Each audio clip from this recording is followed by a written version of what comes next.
Yeah, we might not make it back to the shop without closing that gap. Yeah, we might have to do that. So, yeah, right there, that looks a little bit like sabotage from an auction. So that's hopefully the fix or why it's doing that.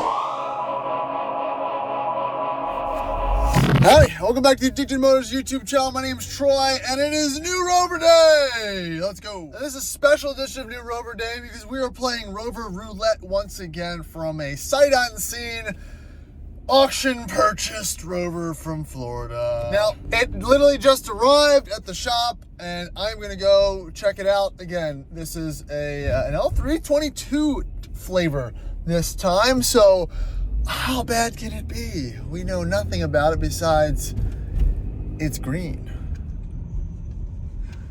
Oh, buddy. It's already got the hood up. All right, New Rover Day. And here's the current happy owner of this sight unseen auction special. What do we think? Looks good. Mike's got a screwdriver.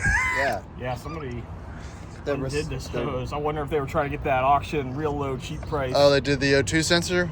No, they pulled off this hose. This assembly looks new.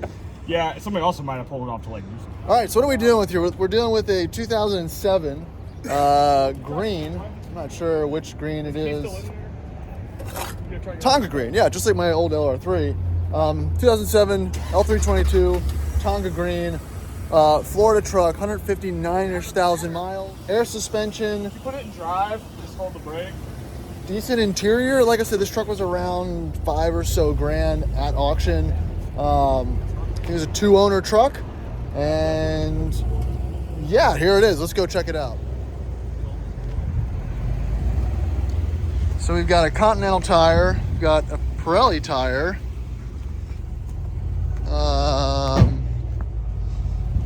Another Continental tire, another Pirelli tire. So you got your traction wheels in the front, for those Florida evenings. I can't believe what it needs. What? Control arms? Control arms. Yeah, of course, we talked about that. So I think we already know it needs control arms. Great color. Let's check out the interior. Yeah, if you want to throw some gas in it. Put a little gas in. Well, let's Ready to bring it on. All right, so before we go ripping and tearing out of here, it needs a little bit of a clean, but I think the interior actually is all here. Salvageable. And the headliner's not sagging, which is nice. It's not white leather, which is also nice. Whoever was sitting in this seat is a bigger gentleman that probably owned the car before. It's, you know, in the position of a bigger gentleman. Does start up. There is a check engine light on. That could have been from that MAF sensor or whatever that was undone. It needs gas. We're gonna put some gas in it. All right, I wasn't filming, but it was just idling and then died. I wonder if it's a cold issue. Maybe it has to warm up a little bit. Yeah, don't warm it up though. We're about to put it on lift and do like a PPI. So Okay, we'll get gas. Hot as shit. Okay, we're gonna get gas. 151 miles. So actually, that's lower, I think, than we thought. But the RPMs dip. All right, so it does want to die when you put it in gear. You know, my truck does that too, but it doesn't. It goes away when it's cold. Look at this fucking psychopath. Paper towels, bottled water, popcorn, chicken nuggets, veggie straws, Oh my God. pretzels, and K-cups. This guy's a fucking weirdo. From where? Connecticut. Ken. Oh. It's not happy. There's some type of sensor thing going on there. Let's get it in the gas station. just quickly. So, Did they jump it or did it start? Oh, no, it started right up. It's got a new battery. New battery. I'm gonna, I think, leave it running when we put a couple gallons in it. I mean, it started 5 times. So I'm getting a lot of kind of electrically unburnt fuel smell. This is a bit chaotic because this is, you know, this is a live video, guys. The car showed up, we're checking it out. That's really about it. But it seems like the O2 sensor, there's an intake leak or something that's not happy, because hear that, see that hose? Oh, the intake's not on at all. That's why. Look at that. The intake boot is not even on. So yeah, right there, that looks a little bit like sabotage from an auction. So that's hopefully the fix or why it's doing that. So we know it'll run better once that gets tightened and clamped up.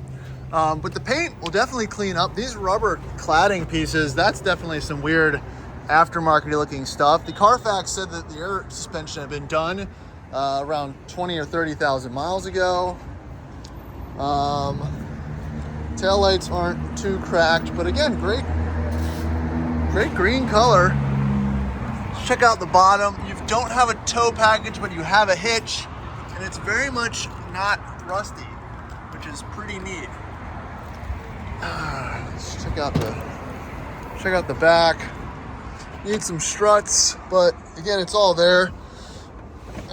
No mat, but you have a full spare tire, and the kit, it's not too rusty or anything back there. I wonder if somebody was in there doing something. Mud flaps, again, kind of mismatched tires, but at least it's kind of front to back.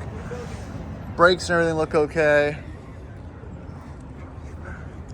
Yeah, I mean, we can mess with it. This is still screwed up. Yeah, hopefully we can at least get it back to the shop without it popping off. But we're gonna put up on a lift right now and check it out. Yeah, we might not make it back to the shop without closing that gap. Yeah, we might have to do that. All right, so here's your running issue here. I guess I'll just loosen the boot and we can just slap it on so we can get back. This intake seems fake-ish, but hopefully that's enough unmetered air regulation that we can at least get it to the shop, which is 100 feet that way. All right, it's on, it's in gear. It wants to die, it didn't die. All right, close it. Let's see if that'll give us enough. It's in gear.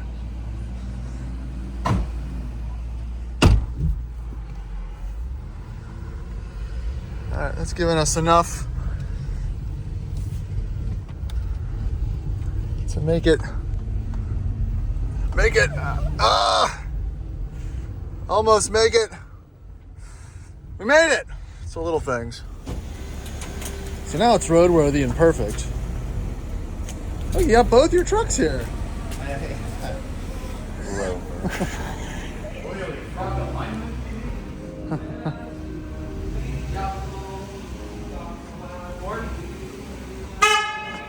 Shoo! She's roadworthy. Bernie rubbery. Hey, sir, can I get in here? Yeah. All right, just more of the walk around. We do have rubber mats in the back. We've got the kind of caramel leather interior, not white, which is nice. Heated seats in the back, because luxury mobile. And yeah, it's all there, which is nice. That's a big thing. When the paint's good, the interior's good, and it's not rusty, when you're buying an L322, that's a big sign. And it has a headliner that, you're probably going to need some mechanical bits, but it's not going to be terrible. But the big thing is it's not rusty under there, which is good. When you go to do those control arms and the rear subframe, the rear bushings for the rear suspension and whatnot, just makes it a lot easier. And kind of proves that the car, has some life left in it, even at 151,000 miles.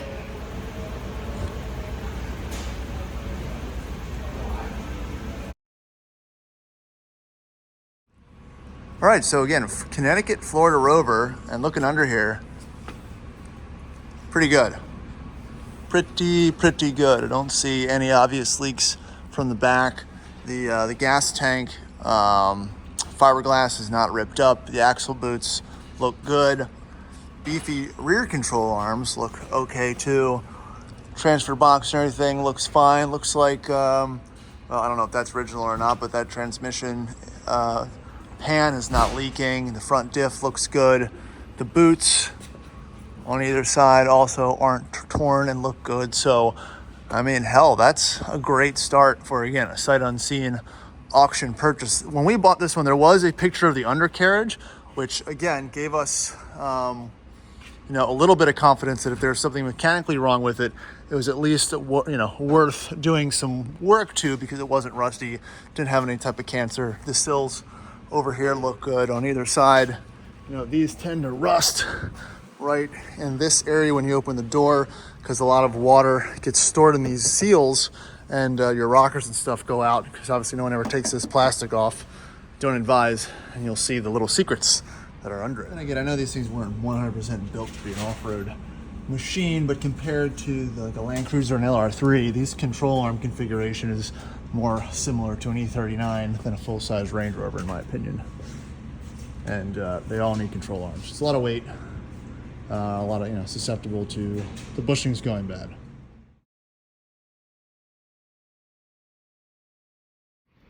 So there it is. We haven't done a full road test or anything yet. Obviously, we need to mess around with, what is that?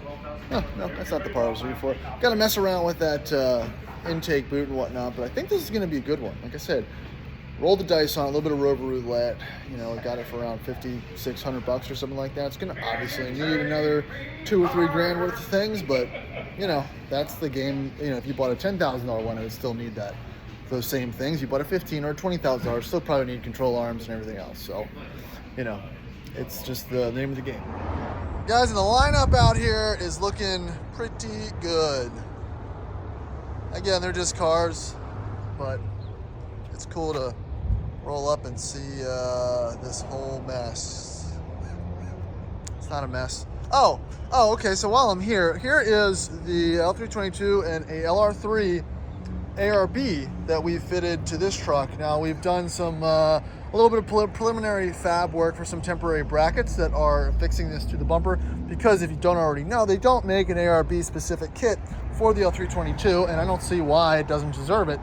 As they age and get cheaper and people are starting to see them as potential trail trucks, there's no reason for it not to be able to get graced by an ARB. I don't like the current options that are available, and this really does look proper. We have the tape on it still because we still need to make the final rev and whatnot, but it looks good. And could throw a winch and a couple lights on there, and you've got a proper looking truck. You know, an L322, they don't really, again, have much aftermarket love, so the idea is to, you know, get some things to make it a more attractive rig for guys in the future. All right, so it is later in the day, and we are back with the sight unseen auction L322 for another, I guess, reminder about the game and the current status of this type of vehicle. So I'm gonna make an Addicted Motors, let's call it a downgrade assessment of an L322 or an LR3, because I think this kind of sets the tone for the last probably 10 that I've purchased. And the conclusion is they all need everything. An unknown thing, I know this.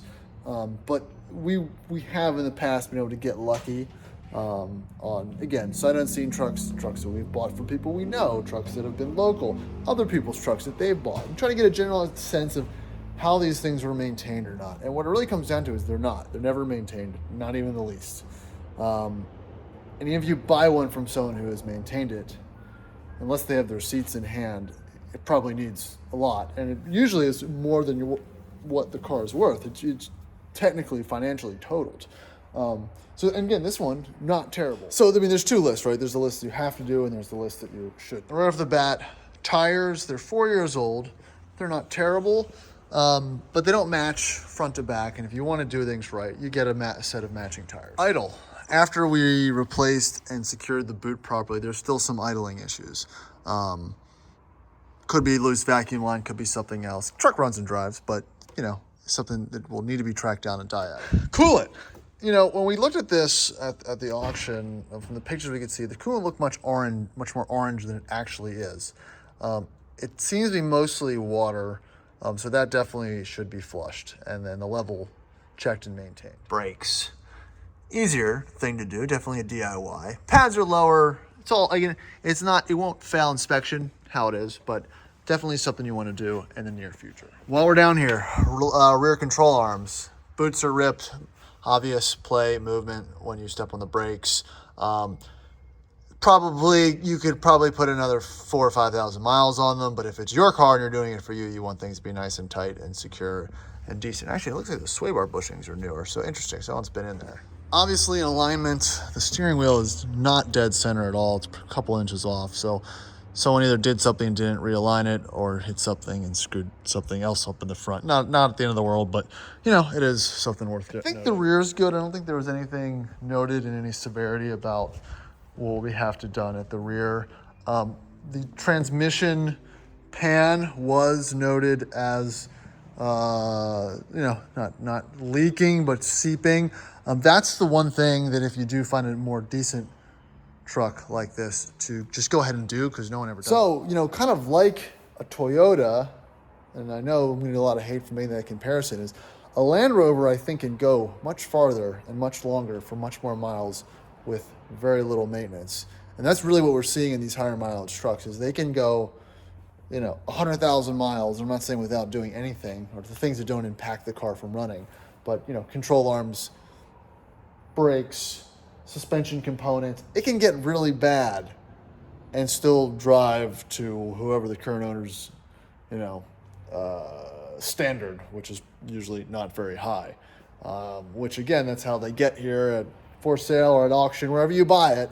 When it's cheap for a reason. It's because it needs everything. But that brings us back to the good part about them. They are cheap. You can get them in for a good price. But again, it's no longer a turnkey car. You cannot consider this a car, truck, whatever you want to call it. This is an enthusiast toy. It's like buying an E36 M3 or a Porsche, you know, 993 or a Miata. You're not buying it to be your normal everyday car, your one and only reliable transportation. This is an enthusiast car now, due to the pricing and due to the amount of work that they'll need. I mean, once you get them right, they'll be good for a while. But financially, it doesn't make sense to buy these unless you're passionately involved in the ownership experience, and it's going to be more of a, I keep just saying, you know, it's an enthusiast purchase. I couldn't recommend a car like this with a clear conscience to a non-car person who is not paying attention and not going to do some of their own work and not going to mess with it themselves. I think that's really what it comes down with. There's a lot of people that I want to get involved in this Rover world and this kind of, you know, I wouldn't say lifestyle, but in the kind of the old car fun shows, off-road, whatever you want to call it. It's a full body taste and experience. But I know they wouldn't have the temperament to continue to go down the road of dealing with some of these nitpicky issues. So that's just something to consider. All in all, I think this one's going to be okay. It's going to require some love, a little bit of prodding and plying, but it is a very rust-free Tonga Green L322, and mechanical things can be fixed. The cosmetics seem okay. So at the end of the day, I'm fairly happy. That's going to be it for this installment of this L322 video. Hopefully when things are up and running, I can actually drive it for more of a distance, so we can do a comparison of the supercharged versus non-supercharged .2 L322, which would be nice. Have not done that yet, and I think it would be an interesting comparison, because I think the 4.4 naturally aspirated will beat it off the line for sure. The 4.2 has good power and some top end torque with the supercharger, but doesn't really just get up and go as quick as a naturally aspirated car. And on the outro, just give you a quick, you know, preview. This is what some of the mock-ups we were using for those ARB brackets. Obviously they're not done, they need to get refreshed and redone, but that's kind of what we're working towards, to get one of those attached to one of these. If you like the channel, you like the content, you like what we got going on here, please like and subscribe. Check out all our other videos. Lots of Jag, Land Rover, Range Rover, BMW, the gamut. I'm into cars. Doesn't matter what it is. I'm just, you know, if it's interesting and fun. Check out the video on this two-door 4-liter swapped Range Rover Classic, and this is for sale. It's not posted anywhere yet. If you're interested, let me know. I'm gonna do some tweaking and massaging on it yet. And next time you'll see Mike's L322. It should have the ARB on it, so let's get the populist pressure to get him to get that mounted and hooked up. So see you next time.